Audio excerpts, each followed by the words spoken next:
Como lo anunciamos, ya está conectada con nosotros la ministra de la Producción, Rocío Barrios. ¿Cómo está, ministra? Buenas noches.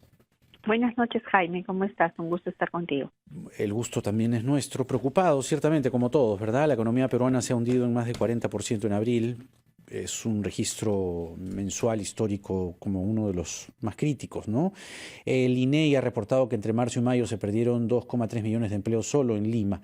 Según el presidente Vizcarra, tal como lo ha anunciado hoy en la conferencia, el miércoles en Consejo de Ministros se aprobará el decreto supremo que autoriza el reinicio de las actividades en los centros comerciales. ¿Cuándo, en base a esa aprobación inminente del día miércoles, tal como lo ha dicho el presidente, cuándo y cómo deberían volver a abrir los centros comerciales? ¿Cuál es el plan que se tiene en marcha?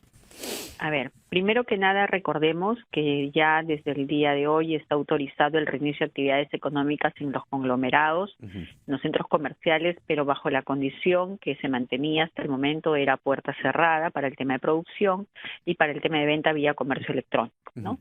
El único requisito, y quiero recalcar esto por favor porque he visto muchos comentarios en redes, creo que todavía hay mucha confusión, el único requisito que se tenía para iniciar las actividades era presentar su plan de vigilancia ante el Ministerio de Salud, ante el SISCOVID, y automáticamente iniciaban sus operaciones. No hay ningún trámite adicional, no hay ningún registro, ningún permiso, ningún empadronamiento en ningún sector, ni en producción ni en salud, sino inician inmediatamente. Lo que hoy ha anunciado el presidente es justamente de cara a poder tener una apertura mayor y así poder dinamizar más nuestra economía. Lo que se ha decidido es que este día miércoles, como bien señalas, vamos a discutir en el Consejo de Ministros el decreto supremo que lo que permite es adicionar ya a este inicio de actividades la venta directa. O sea, ya no solo venta por comercio electrónico, sino que se permita ya la asistencia al público para poder asistir a los centros comerciales o a los conglomerados para hacer venta directa. ¿Cuál es el requisito que se va a exigir? Nuevamente, implementación de protocolos, y tan solo van a tener que inscribir su protocolo, su plan de vigilancia al SISCOVID y automáticamente inician sus operaciones de la mano con el acompañamiento de las municipalidades y los gobiernos locales, ¿no? ¿Cuándo opera?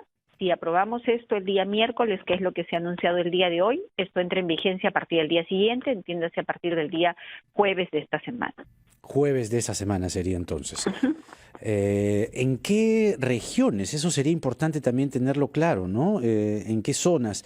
Porque entendiendo que hay regiones con mayores niveles de contagio, ¿cuál es el criterio allí?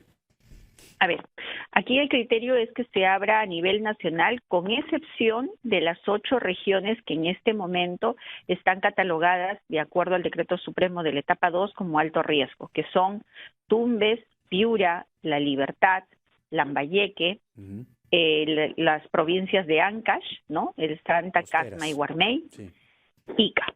Esas serían las regiones que en este momento no podrían operar los centros comerciales o los conglomerados. En el resto de regiones, sí. Sin embargo, también es importante mencionar, Jaime, que de cara al último informe de prospectiva que hemos tenido conocimiento en el anterior Consejo de Ministros y con las declaraciones del Ministro de Salud durante esta semana, hemos tomado conocimiento ya que en algunas regiones hemos tenido un ligero decrecimiento justamente de las tasas de contagio, lo que nos permite poder tomar la decisión ya a nivel de los sectores, el poder iniciar algunas actividades económicas que tengan sobre todo un gran potencial económico, que dinamicen el empleo y que nos permitan, de acuerdo a la capacidad de respuesta en algunas de las regiones, poder también iniciar actividades económicas ahí. Claro. Ahora, ¿cuál es la coordinación o el nivel de coordinación que se está teniendo con las municipalidades? ¿Cuál es el marco fiscalizador que se les está confiriendo? La ley les da uno, pero ciertamente aquí hay normas específicas, un régimen especial. ¿Cada municipio elige la manera de fiscalizar o hay un patrón, una guía? No, lo que cuando la empresa registra su plan de emergencia, su protocolo ante el SISCOVID, una copia va obviamente al ente fiscalizador, entiéndase, va a ir una copia a la municipalidad. En base a esos protocolos que tiene la municipalidad y a los lineamientos de salud que el MINSA ya determinó y que son para todos universales, es que la municipalidad tiene que realizar su plan de fiscalización para verificar. Sobre todo, Jaime, si quisiéramos resumir, es Distanciamiento, uso de mascarillas, desinfección, control de temperatura y control de aforos de cara a la apertura de que va a haber público, ¿no? Entonces tenemos que evitar las aglomeraciones y que haya un control de aforos, obviamente, de acuerdo a las circunstancias que estamos viviendo en este momento. Ahora, ¿cuál es el criterio para, por ejemplo, las pequeñas galerías? La semana pasada, la funcionaria de la Municipalidad de Magdalena, Susel Paredes, le hacía a usted personalmente una invocación en público para que pudiese permitirse la apertura, ¿no?, que puedan estas pequeñas galerías abrir. Señalaba que el Ministerio de la Producción debía dar patrones, ¿no?, marcos generales para que los municipios puedan, justamente lo que usted nos está explicando, fiscalizar y controlar que haya distancia, en fin, pero que se les permita abrir. ¿Cuál es la política frente a las pequeñas galerías? A ver, la política es única. Lo que nosotros hacemos es autorizar la apertura de la actividad económica. Ya. Cuando se apertura la actividad económica, tú abres a todos los operadores de la actividad económica independientemente del tamaño, sea micro, sea pequeña, sea mediana o sea grande. Abre toda la actividad. Por ponerte un ejemplo, si estamos hablando del sector textil, ¿no?, entonces yo abro desde la microempresa hasta la gran empresa. Por lo tanto, cualquier negocio que se dedique para el sector textil, en este caso, podría funcionar hasta el día de hoy bajo el tema del comercio electrónico. De cara al día jueves de aprobarse el decreto supremo, podrán funcionar para venta, obviamente al público, ¿no?, con aforos reducidos y respetando los lineamientos del Ministerio de Salud. Ahora, eso no estaba muy claro, ¿no?, en la fase 1, porque justamente iban al trámite, iban al Ministerio del Sector, de ahí los aprobaba, ¿se acuerda? Digamos, la parte más engorrosa, ¿no? En la fase 1 lo que se hizo, porque estábamos en pleno momento de la pandemia, es que pasaban por un registro del sector, porque en ese momento se había autorizado la focalización, ¿no? Ya. Y luego pasaban al Siscovid. Cuando de cara a la etapa 2 y antes de la etapa 2 en el decreto supremo que establece la nueva normalidad, la nueva convivencia, ¿no? Es ahí donde se hacen las flexibilizaciones y se dice no. A partir de ahora, el único requisito que se va a exigir por cualquier autoridad, sea local, regional o nacional, es que implemente su protocolo y lo inscribe en el Siscovid. Ningún otro requisito adicional. Incluidas estas pequeñas galerías. Del Siscovid, incluidas las pequeñas galerías. Porque para todo negocio, de persona natural con negocio, persona jurídica, empresa, pequeña, mediana, micro, grande, lo único que tiene que tener en cuenta es si estoy autorizada, si mi actividad está autorizada, 1, y 2, implemento mi protocolo y lo inscribo en el Siscovid. Con eso yo estoy apto a operar. En todos los sectores que estén, digamos, en la fase 2. Autorizados. 1 y 2, o sea, ahora ya, digamos, todas las actividades autorizadas hasta el momento. Claro, no estaba muy claro, pues, ¿no? O la gente no lo había asumido. Entonces, cualquier negocio que esté habilitado ya, inscribe su protocolo y comienza a operar. Exacto. Lo puede hacer. Perfecto. Y yo te agradezco, si me permites hacer una precisión, porque como bien señalas, a veces, y hacemos un mea culpa, lo que ha faltado es un poco de comunicación. De acuerdo. Yo hace unos días tuve una reunión a raíz de una carta que me enviaron, por ejemplo, los presidentes de las federaciones de los mercados de abastos, ¿no?, señalándome que no estaban operando al 100%. Y obviamente desde el sector decíamos, pero los mercados de abastos están funcionando. Tuve una reunión con ellos vía Zoom, y lo que ellos me explicaban es que en algunos mercados, no en todos, en algunos lugares se había tomado la decisión de aperturar el mercado de abastos, pero por zonas. Es decir, solamente se había permitido, como al inicio, que funcionen las actividades esenciales dentro del mercado de abastos. Entonces, claro, nos quedamos en el tiempo. No se entendió que ya no estamos en la etapa de actividades esenciales. Ya estamos en la etapa de reactivación económica. ¿Qué quiere decir esto? Que todas las actividades económicas que están siendo autorizadas, independientemente del lugar donde funcionen, tienen que operar en tanto y cuanto cumplan su protocolo. Perfecto. Por lo tanto, en los mercados de abastos, y creo que esto es una buena aclaración que justo lo hemos conversado con la Municipalidad de Lima, con la de San Juan de Miraflores, y hemos venido coordinando, que sí están aptas a funcionar y que se les debe permitir aperturar bajo los protocolos que tiene todo el mercado, con el orden que está funcionando actualmente, con la fiscalización oportuna y el acompañamiento de los gobiernos locales. Permítanos, ministra, hacer una brevísima pausa. Todavía hay varios temas que comentar y explicar, pero espérenos, por favor, 2 minutos. Regresamos con la ministra de la Producción, Rocío Barrios, aquí en RPP.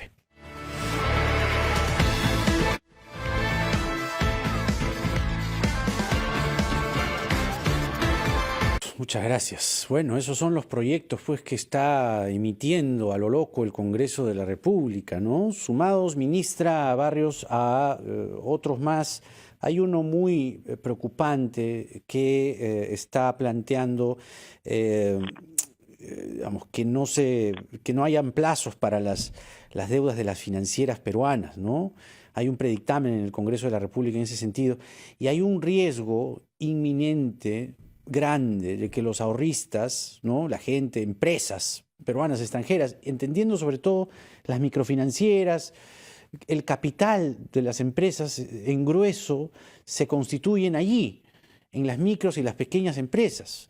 ¿Cuál va a ser, digamos, la reacción del Ejecutivo o qué está, digamos, planeando el Ejecutivo en torno a estos proyectos, por ejemplo, de la condonación de deudas para los ahorristas de las microfinancieras, entendiendo un peligro inminente, ¿no?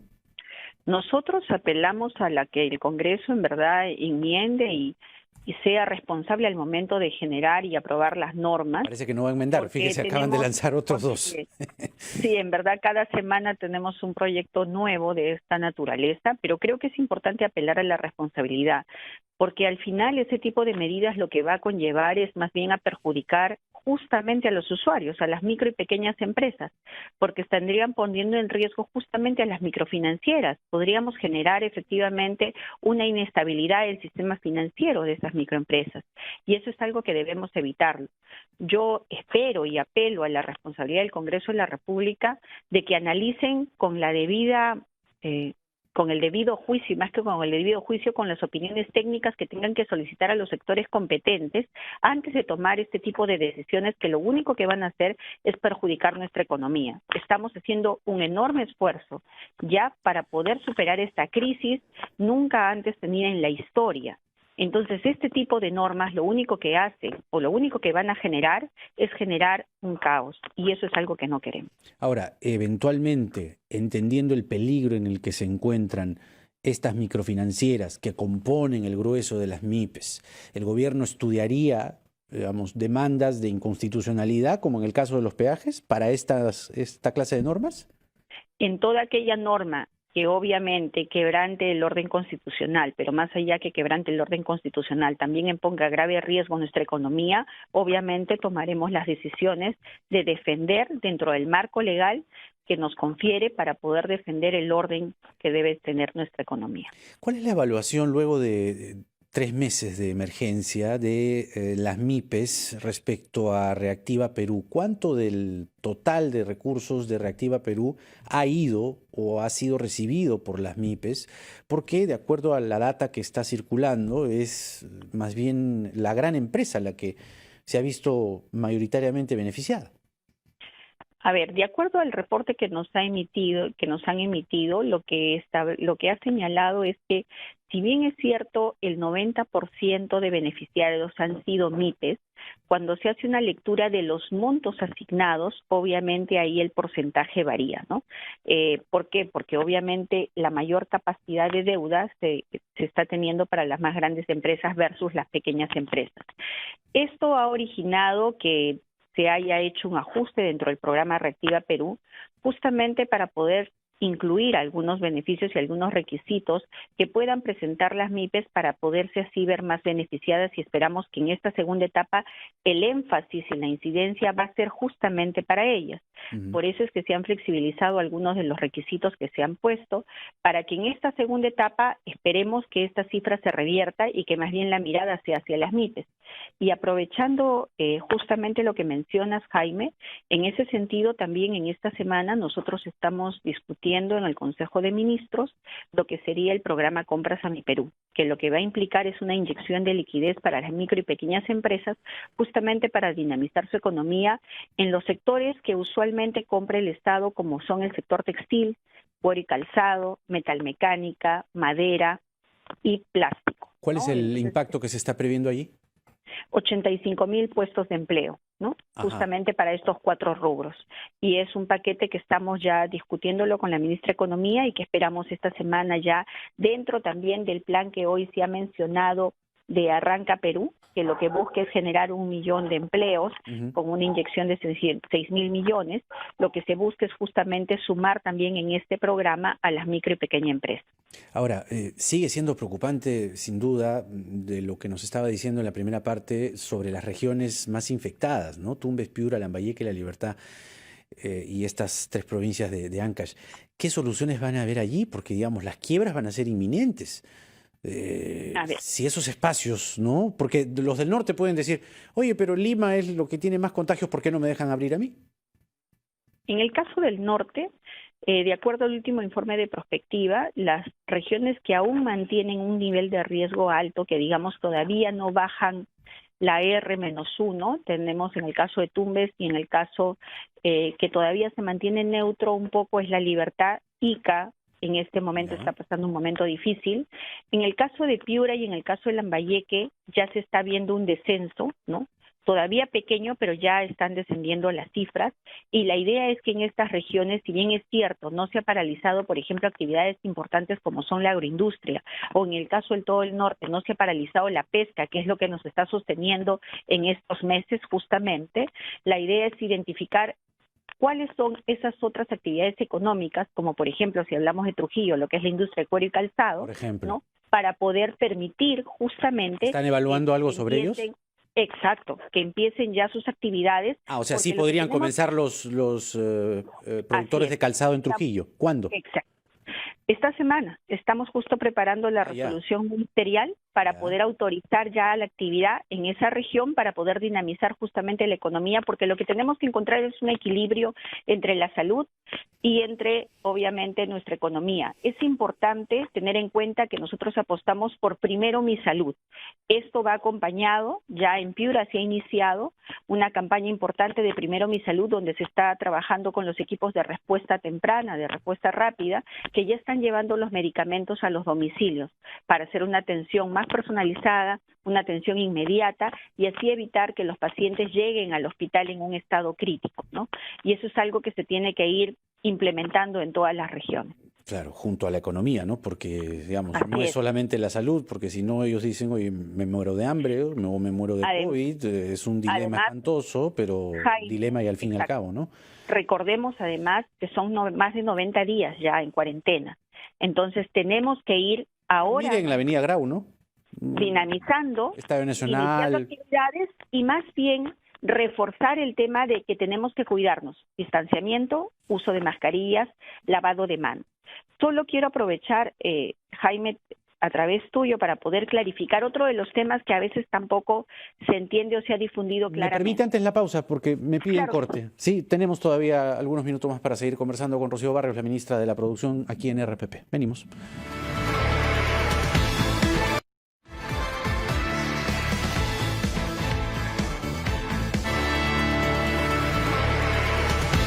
Y 37, esto es la rotativa del aire por RPP, La Voz del Perú. Soy Jaime Chincha y los acompaño en el día 92 de la emergencia por el coronavirus. Estamos conversando con la ministra de la Producción, Rocío Barrios, y nos quedamos, ministra, antes de ir al corte, le estaba comentando yo de escenas que ya estamos viendo todas las mañanas, repetitivas, de un grueso de personas, ambulantes, gente que va caminando con su mercadería. Los vemos en la avenida Grau, los vemos reprimidos por la policía, los vemos, se les decomisa su mercadería, su único ingreso o su único capital para poder tener ingresos. No han tenido bono, no han tenido reactiva, no han tenido nada. Son excluidos. Una informalidad que a simple vista está creciendo. 2,3 millones de empleos solo en Lima se han perdido por la pandemia.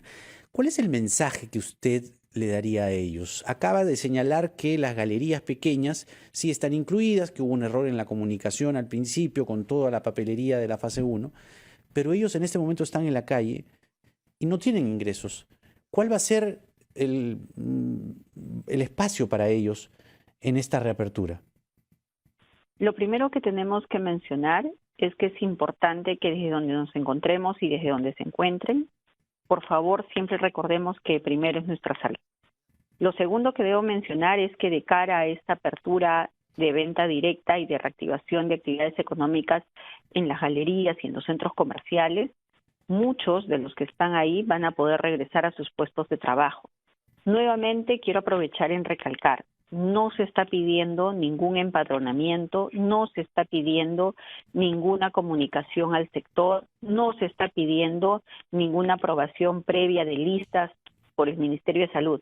Lo único que se pide es que por favor las autoridades locales les permitan ingresar a sus centros de negocio para que puedan implementar sus protocolos y presentar su plan como corresponde al SISCOVID e iniciar sus labores porque es lo que estas personas necesitan. O sea, es lo único que tienen que hacer. Es lo único que tienen que hacer. No hay ningún otro requisito, ninguna otra comunicación adicional y eso quiero recalcarlo. Lo otro que quiero mencionar, Jaime, respecto al comercio ambulatorio, en coordinación con la Municipalidad de Lima, nosotros el fin de semana acompañamos al alcalde de Lima a aperturar el Parque Zonal Huayna Cápac, que tenía una cobertura para 1.500 ambulantes. El día sábado que estuvimos se albergaron 600. Hoy los 1.500 puestos fueron cubiertos y antes del mediodía, Jaime, ya habían culminado con todo su proceso de venta de todos sus productos. Se está coordinando con la municipalidad porque ellos han ofrecido un segundo parque zonal, que sería el Pinchirroca, para poder albergar a este otro grupo de comerciantes ambulantes. ¿Cuántos más o menos? Que quizás esta semana. No, ¿cuántos? Digo, ¿cuál es el estimado? Porque lo que vemos en las calles es... En el caso, numeroso. la meta que se había planteado era poco más de 3.000 personas. Hoy en Huayna Cápac ya tenemos 1.500, pero recordemos que ahora con la apertura de los centros comerciales y los negocios, algunas de estas personas van a poder insertarse ahí. Pero paralelamente quiero aprovechar nuevamente en tocar lo que hoy mencionó el presidente en el caso del programa Arranca Perú. Uno de los componentes de Arranca Perú tiene un programa del Ministerio de Trabajo que se llama Trabaja Perú. ¿Qué es Trabaja Perú? Trabaja Perú lo que hace es plantea y diseña trabajos temporales justamente para ese tipo de personas que requieren un trabajo temporal para insertarse en un trabajo, ¿no? Para poder hacer en este caso no solamente, normalmente se orientaba en las regiones o en provincias para hacer, por ejemplo, trabajos a nivel de carreteras, ¿no?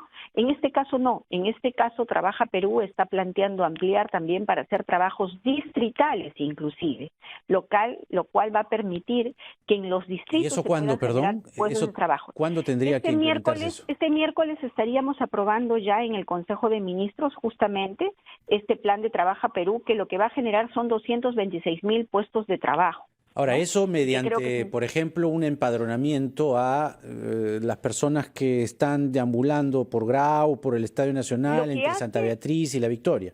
Lo que hace el Ministerio de Trabajo es que cuelga esta oferta de trabajo temporal para mano de obra no calificada, alguna para mano de obra calificada, y las personas que quieran entran a esta plataforma o esta página para poder insertarse en estos trabajos temporales. Son 226.000 puestos de trabajo que se van a generar a través de este programa, lo cual también va a ayudar a dinamizar. El programa Compras a mi Perú, cuando se adjudique, también dinamiza empleo, Jaime. Lo que tenemos que hacer y lo que estamos tratando de garantizar es justamente la reactivación de la economía ordenada, con protocolos establecidos y que se cumplan, porque en la medida en que las actividades económicas puedan despegar, van a generar empleo. Claro, pero son 2,3 millones de empleos solamente en Lima, ¿no? Digamos, ¿cuánto podría reducir este Trabaja Perú, por ejemplo, o las medidas que Trabaja Perú tiene 226.000, sumamos los de Compras a mi Perú, se van a crear núcleos ejecutores para agricultura también, para todo lo que es núcleos ejecutores para lo que es carreteras, para lo que es obras de saneamiento, que también sobra obras menores. Este Pero no Arranca se Perú llega a viene ese con 2,3 millones, ¿no? No, se no, llega no a llega. 1 millón de empleos. 1 millón, o sea, la mitad. 1 millón de empleos. Y 1 millón de respecto empleos. a esta situación repetitiva, ministra, ¿qué está pensando el gobierno? Es decir, ¿cuál es el nivel de coordinación, por ejemplo, con el alcalde Forsyth? Porque lo único que se ha visto allí es represión. Represión y decomiso, ¿no? No hay, digamos, ¿hay algún empadronamiento de estos ambulantes que están caminando entre Santa Beatriz y La Victoria y solo encontrando represión? Jaime, según versión del alcalde Forsyth, con quien nos hemos reunido en varias oportunidades, antes inclusive de tener el Parque Huayna Capac, él nos mencionaba que ya había realizado el empadronamiento del comercio informal y que tenía aproximadamente 3.000 personas empadronadas. Es así que el alcalde Muñoz ofrece Huayna Capac para poder trasladar a 1.500, con cargo a evaluar un segundo espacio que sería el Sinchi Roca. Sin embargo, también debemos recordar que el alcalde Forsyth ha mencionado que tiene 5.000 tiendas dentro del Emporio de Gamarra y que lo único que estaba esperando que se aperture las actividades económicas para que él pueda darles a gratuidad, ¿no? Entiéndase, a 5.000 personas, este tipo de galerías sin costo, inclusive me parece haberlo ¿Quién va a escuchado asumir por esos un costos? año. Él señala que los ha conseguido a gratuidad por un año. Ah, bueno. Eso es lo que él mismo ha declarado, ¿no? Que tiene 5.000 tiendas dentro de las galerías del Emporio Comercial, que las tiene a disposición porque ya es un programa que lo ha hecho el año pasado, según ha referido, y a través del cual él les daría estas galerías a estas personas. Lo único que esperaba es que se aperture el Emporio. Bueno, hoy el Emporio va a estar abierto, entonces eso es una buena oportunidad de poder albergar justamente aparte de este comercio informal, como él lo ha mencionado, y lo mejor de todo es que él ya los tiene empadronados, lo cual es sumamente positivo, ¿no? Ahora, el empleo en las empresas de menos de 10 trabajadores, que también es un grueso importante, ¿no? Las microempresas, ha caído 56% entre marzo y mayo. ¿Qué se está evaluando para ellos? ¿Algún programa para estos trabajadores? ¿Los tiene identificados? A ver, aparte del tema de Compras a Mi Perú, que va a dinamizar que es solo para microempresas, también hay una propuesta normativa que ha presentado la ministra de Trabajo, que básicamente tiene que ver con una especie de subsidio justamente para las personas que han sido desempleadas, pero que todavía está en evaluación, Jaime, y todavía está en revisión. Esperamos que en esta semana próximamente ya nosotros podamos culminar esa evaluación. Entiendo que ya está en el despacho de la ministra de Economía justamente para poder hacer el análisis respectivo. Hay una pregunta que es necesaria, es, digamos, incómoda, pero es necesaria. ¿Qué pasa si hay rebrotes, ministra? Es decir, si de la situación en la que estamos de pronto algo se dispara. Es decir, ¿qué pasaría con estas actividades comerciales si las cifras comienzan a salirse de control? Es decir, ¿lo tienen dentro del plan? ¿Qué va a pasar o qué podría pasar en ese escenario pesimista, fatal, en el que puede haber un rebrote y tenemos ya actividades comerciales caminando?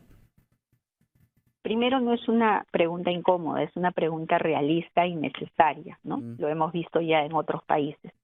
De hecho, recordarás que cuando inició la primera etapa, se inició con actividades económicas inclusive en las zonas de riesgo. Un caso muy puntual era el tema de pesca, ¿no?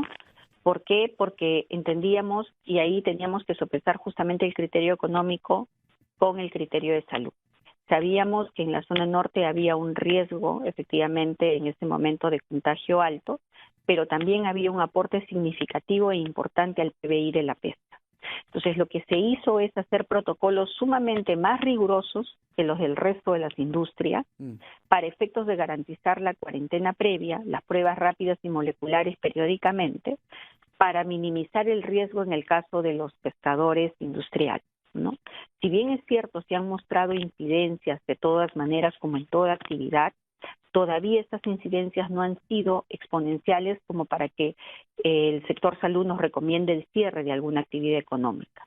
¿Qué quiero decir con esto? En esta evaluación de este mes que ha pasado, de las actividades económicas que ya han venido funcionando, que si bien es cierto no han sido al 100%, de acuerdo a los informes de prospectiva del Ministerio de Salud, no se ve un impacto significativo en cuanto al incremento.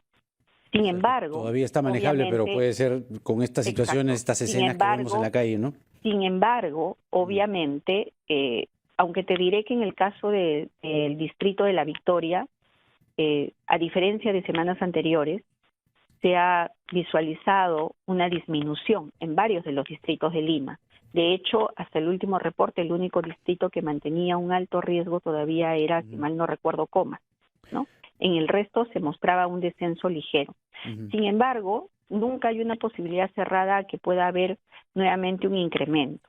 Pero recordemos que justamente por eso es que lo que hemos ganado es tiempo, Jaime. Tiempo para ampliar la capacidad de respuesta de los hospitales, de las camas de hospitalización, de las camas de UCI. Tenemos ahora mayores hospitales de campaña, lo que nos va a permitir poder reaccionar frente a una situación de esa medida. Hoy el presidente hizo una autocrítica. El presidente decía que siempre están, digamos, expuestos a errores. Y estamos viendo el desempleo, la informalidad en aumento, la caída brutal de la economía en abril. ¿Cuál sería su autocrítica? Mi autocrítica sería, Jaime, en el sentido de quizás haber sopesado mucho el tema de salud, que es importante, y que ahora lo que nos toca, más bien poner el acelerador a la economía. La burocracia, creo quizá. que es lo responsable. La excesiva burocracia fue un error. No fue excesiva burocracia en su momento. Papelería, ¿no? Dijeron lo que pasa, había mucho y hemos trámite. aprendido de escuchar a todos los actores, ¿no? Creo que siempre es importante escuchar porque obviamente cada actividad tiene su propia naturaleza y tiene su propia peculiaridad. Por decir un ejemplo, ¿no? Y justo vuelvo a tocar el tema que antes de la pausa quería mencionar. Hoy en día, los domingos, no están permitidos la salida de las personas y hay el toque de queda o la inmovilización obligatoria en los domicilios. Sin embargo, cuando empezó la cuarentena rígida, había un articulado que establecía en el Decreto Supremo que las actividades esenciales que ya estaban autorizadas podrían seguir operando, inclusive dentro de los horarios restringidos, con la finalidad de no cortar la cadena alimenticia y de garantizar justamente que todas las actividades esenciales lleguen oportunamente. ¿Ya? Eso permitió que muchas empresas como arroceras o de la agroindustria puedan establecer 3 horarios o horarios diferenciados para no tener pérdidas y para poder también, obviamente, suministrar lo que la población necesitaba. Hoy, de cara a la segunda etapa, escuchando la industria y siendo conscientes del gran golpe económico que todos están pasando, es que se previó en el Decreto Supremo que se acaba de autorizar en la etapa 2, que también esta excepción le acogía a todas las actividades que ya están autorizadas. ¿Qué quiero decir con esto? Van a poder moverse los domingos. Para una empresa, por ejemplo, ladrillera, cerámica o las que elaboran bebidas, tienen una maquinaria tal que es muy difícil apagar y volver a prender porque eso implicaría un costo para ese proceso de producción. Por lo tanto, bajo este artículo, es importante que todas las autoridades entiendan que teniendo su pase policial de tránsito y teniendo la autorización de su empresa que está cumpliendo un horario diferenciado para que no pare y no tenga pérdida esa empresa, sí debe operar. Y creo que esas son parte de las lecciones que todos, incluyéndome, hemos tenido que aprender. Ministra, muchas gracias por la información, en fin, por los comentarios y por todo esto que la gente espera siempre con muchas ansias, ¿eh? Y vale también la autocrítica. Creo que eso es importante para seguir creciendo. Esto lo estamos aprendiendo todos desde cero. Que tenga una muy buenas noches. Gracias, ¿eh? Muchas gracias a ti, Jaime. Buenas noches. Buenas noches. Muy bien, ha sido la ministra de la Producción, Rocío Barrios. El tiempo nos ha ganado, pero hemos, creo, cubierto la mayor cantidad de temas posibles. Siempre se nos van a quedar algunos en el tintero. Antes la pausa.